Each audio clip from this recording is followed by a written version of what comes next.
Here's the scenario.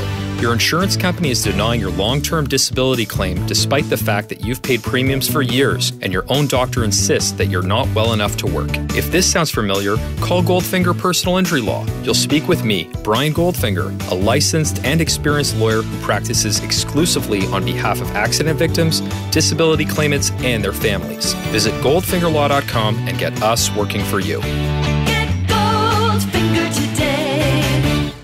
Hello and welcome to the Raptors Reaction Podcast. I'm your host, Samson Folk, and I'm here happily to detail for you the Raptors' latest win, the first win of the Eastern Conference Finals for the Raptors, making the series 2-1 for the Bucks, a chance to tie things up Tuesday at home in Game 4, 112 for the Bucks, 118 for the Raptors, a win by 6 in double overtime.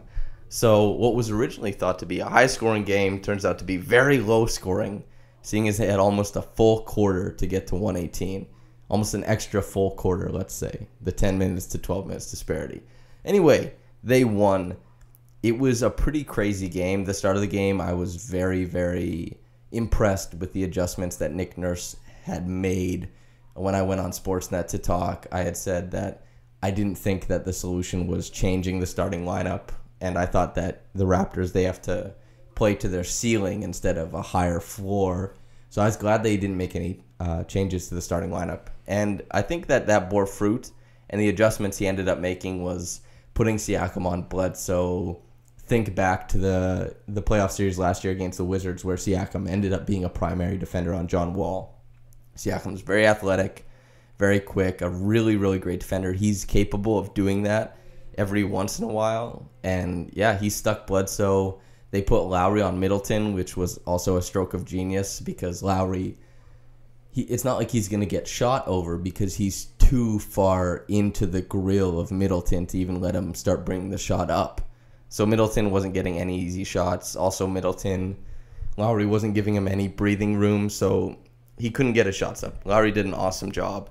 And then Kawhi on Giannis, that was the big adjustment I think everybody was waiting to be made in this series.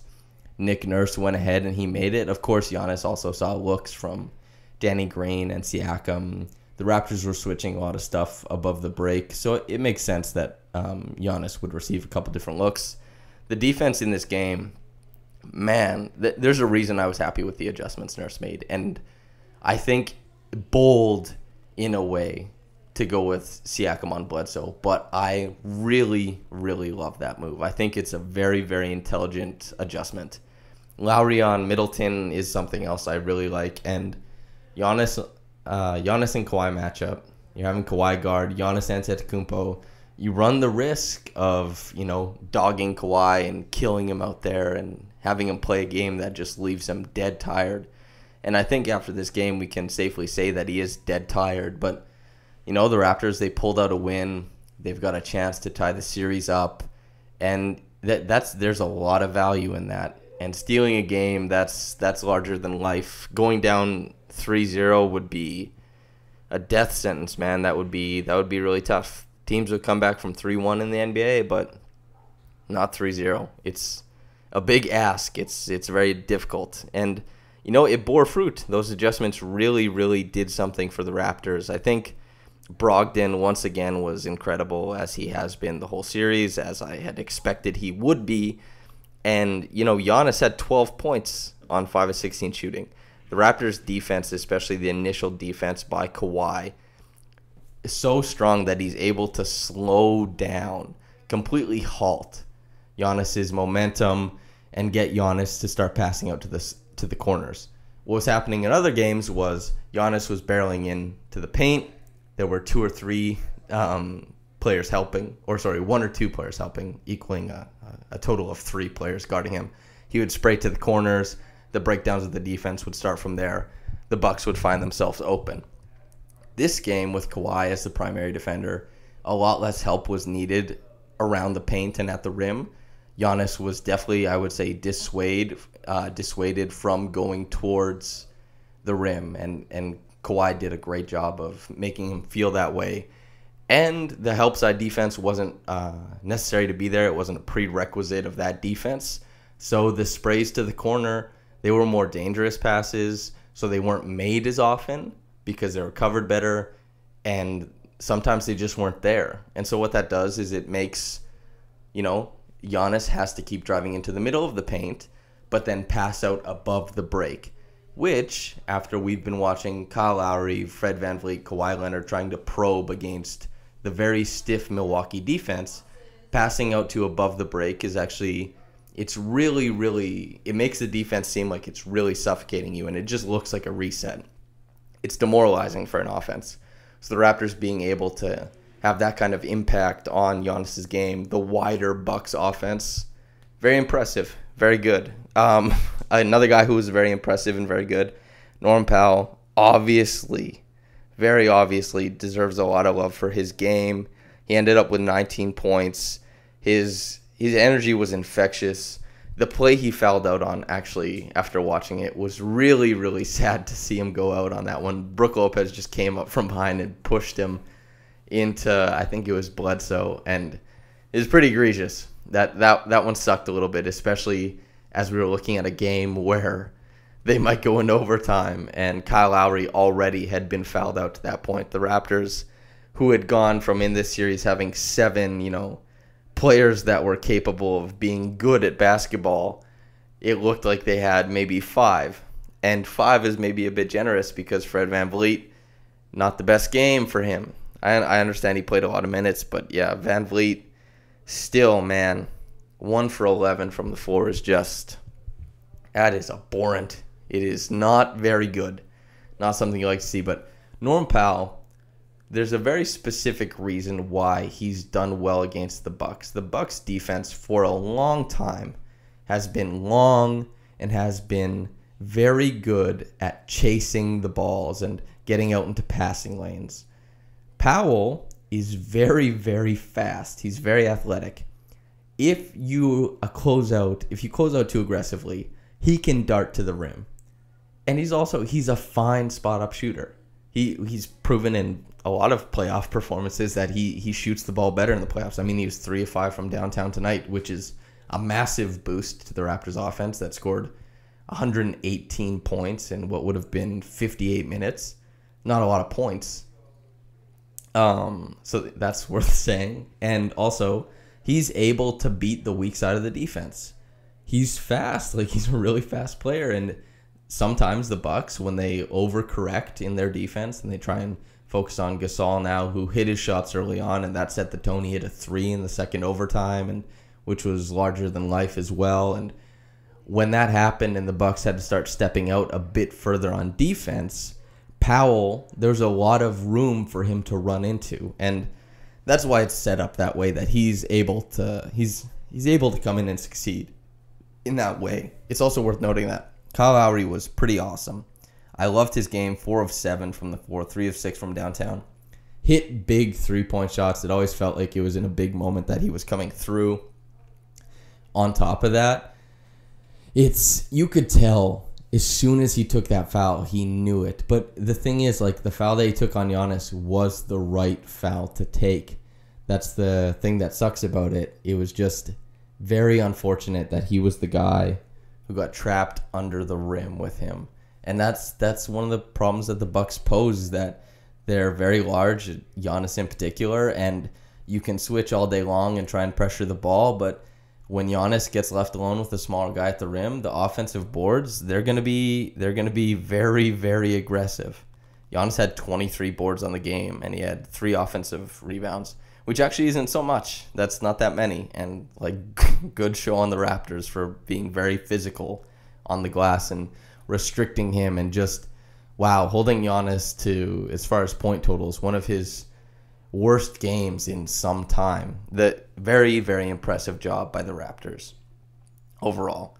There's few things that I've been more impressed with than the Raptors defense over this very long playoff run so far. They've, had a few stretches of absolutely very, very dominant defense. I'll always be happy to watch it. It travels. They rarely ever falter on that end, and it's just more good things from then. I'll get to the second half of the podcast after this ad read. We have a mid-roll for you guys, and it goes as such. This episode is brought to you by jackhealth.ca. Fellas, it's time for the talk. Not the one you had in gym class about the birds and the bees. This talk is about the stigma in men's health below the belt. We're all proud men who are used to taking on things alone. But when it comes to going from 6 to midnight, turning your floppy disk into a hard drive, or plain old erectile dysfunction, sometimes you need help from professionals. Visit jackhealth.ca and get Health Canada approved treatment from real Canadian doctors, minus the awkward visits. They accept all major drug insurance plans and deliver discreetly to your door. Talk to a doctor at no additional cost when you order. And I guess I'll go right to the overtimes. Well, maybe just to address that, it's incredible that 8 minutes without Kyle Lowry at the end of the fourth, they were able to hold on. And it sucks that Pascal missed those free throws, but he ended up making later on in the game. He scored a couple later on in the game, and he made amends for it. You know, man, if it was anyone else, I'd probably be angrier. But Pascal has just he's been such a plus this year. You know, maybe it's not so fair and I'm a little bit biased, you know, when talking about Pascal, but it just seems like everything he gives you is gravy because he was never supposed to be here as this player. He was never supposed to be the second option and scoring 20 points against the likes of Giannis Antetokounmpo in the Eastern Conference Finals. Like, this isn't him coming off the bench and having a good game in transition. Like, this is Pascal Siakam, a feature of the Toronto Raptors' top 5 offense, scoring 25 points on 18 shots against one of the best defenses in the league in Milwaukee. It's just all very impressive, and I love Pascal for that, and it sucks that he missed those free throws, but thank God that the Raptors didn't lose this game because it would have been heartbreaking had that been the case. Very heartbreaking, honestly. Another thing to talk about, Kawhi Leonard. That's pretty much the story of the overtimes is Kawhi Leonard, man, his defense, just that one play, right, where they pressure Middleton. He gets out on him. He tips the ball. Brogdon is like 5 feet closer, and Brogdon's momentum is moving him that way. Kawhi turns his butt around, breaks off in a full sprint towards the ball, and he gets there, he tips the ball, and he goes down the other way for, a little drop-in dunk. And that's after he had that massive left-handed dunk in the lane over top of Mirotic. Just heroic things, big-time shots. And just, the defensive plays are a little bit crazy because could you imagine any other player in a Raptors jersey being able to do that besides Kyle Lowry for the past 5 years? You really can't. And it's a marvel. An absolute marvel to watch Kawhi Leonard hop in a Raptors jersey and do the things he's doing. He sleptwalked to 36 points, 9 rebounds, 5 assists. And he defeated Giannis in this game. And he defended Giannis. That's the craziest part, right? Is that Giannis, he defended, let's say, a top 2 MVP candidate for the whole game, the whole damn game, held him to 12 points. 12 points! And then put up 36 himself. That is nuts. I think, just sublime. Unbelievable work done by Kawhi Leonard. Unbelievable work done by Kawhi Leonard. Just, man, that's so much fun to see. Very happy with his performance. And the offense never stops with him. You could think he's having a bad game. You could think he's giving you nothing. You look at the score sheet. He's got, 22 points on 17 shots. You're like, damn, where's this coming from? It feels like he's not doing anything, but it's just because he's so constant. The only time you notice him on offense is when he has 20 points in a quarter. Otherwise, you're just like, it's just Kawhi doing his thing. He's such a professional in that way. He gets his points no matter what. And efficiently, too. He blows my mind. He's one of the true treats to watch in the NBA. And, man, there's just something beautiful about having him on the Toronto Raptors. And there's something beautiful about the Raptors having an opportunity to tie this series up. And with the defensive adjustments that were made and the defensive adjustments that I happen to love, Siakam on Bledsoe, stroke of genius. Lowry on Middleton, I love it as well. And if Kawhi is up to it, if he's going to guard Giannis for the duration of this series, well done to him. That's a big ask, especially when he has to do as much on offense as he does. But by God, he's ready to do it. The Mitchell Robinson Award, it's given to the villain of the opposite team, right? And there hasn't really been villains in this particular series. It's been tough to paint somebody as that. And that's why I feel like Malcolm Brogdon, he is a bench player, and let's put that in quotations. He's a bench player, but he's been constantly the biggest plus minus god in the series. The Bucks play incredible with him on the floor. He hits all of his open shots. He hits his shots at the rim as well. He's very, very good making plays, going downhill, finding guys. He's so good. And it's not so much a villain, but an antagonist. And villain and antagonist, you can stretch it one way or the other. It can become synonyms. So we'll give Malcolm Brogdon the Mitchell Robinson Award. Not for villain-esque things, but for antagonism. An antagonist, if you would. And the Reggie Evans Award obviously goes to Kawhi Leonard. Tireless tonight. Did everything for the Raptors. Well, not everything. I mean, there were other contributions that were very good and fun. But I think we all know after watching that game that Kawhi does superhero things and remains a superhero. The quick reaction comment from Just Saying. On one hand, I'm totally in awe of Kawhi Leonard, playing on one leg and willing his team to victory. On the other hand, I'm totally disgusted by the officiating. I've never been into conspiracy theories, but I really have to wonder now. Horribly officiated game, I don't even know where to start, but I'll finish with the game-tying layup by Chris Middleton that was clearly a hook and an offensive foul. Man, I gotta disagree with you. Every single team in the NBA complains about, not team, but every fan base complains about the refs every single game. You really could go to the Milwaukee Bucks fan site, and you could see them say the same thing. They'll say they were screwed by the refs. And you'll see it in the Portland game after they lose to the Warriors. If the Warriors lose to Portland, they'll say the same thing. The Magic fans would have said the same thing.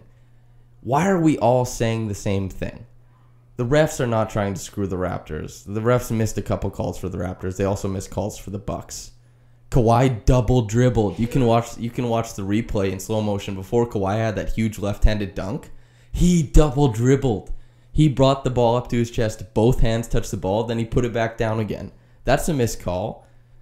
But the Raptors didn't lose that possession. But in one of the biggest plays of the game, Kawhi Leonard double dribbled. Or you could go watch the Game 7 tape against the Philadelphia 76ers. When Kawhi receives the inbound pass, he took at least 4 steps, maybe 5. He traveled right before he hit the game-winning shot, the first ever buzzer beater in Game 7. So, no, I don't think that the refs are trying to screw the Raptors.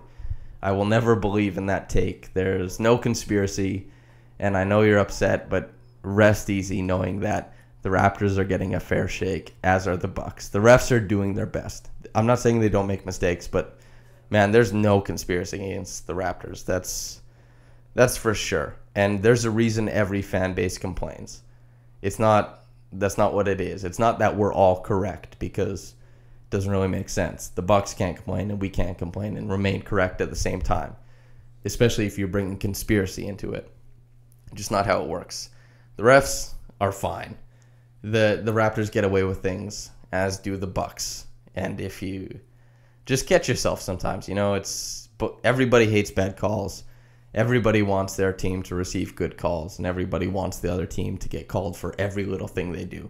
When I'm watching it, I totally feel it too, but there's no conspiracy. You can rest easy, man. As for everyone else, I'll see you back here. I think there's 3 podcasts coming right away. I'm going to do the weekly podcast with Adam McQueen. That'll come out Monday. Ian Levy from Nylon Calculus. He's a fantastic writer, very sharp guy. He's coming on Tuesday. And then the Tuesday will be the the reaction podcast again. And hopefully things will be tied up 2-2 after that. Whether you're listening to this at night or during the day. Stay blessed, and God bless you all. Have a great night or day, whatever you're doing. I hope you do well. Bye-bye.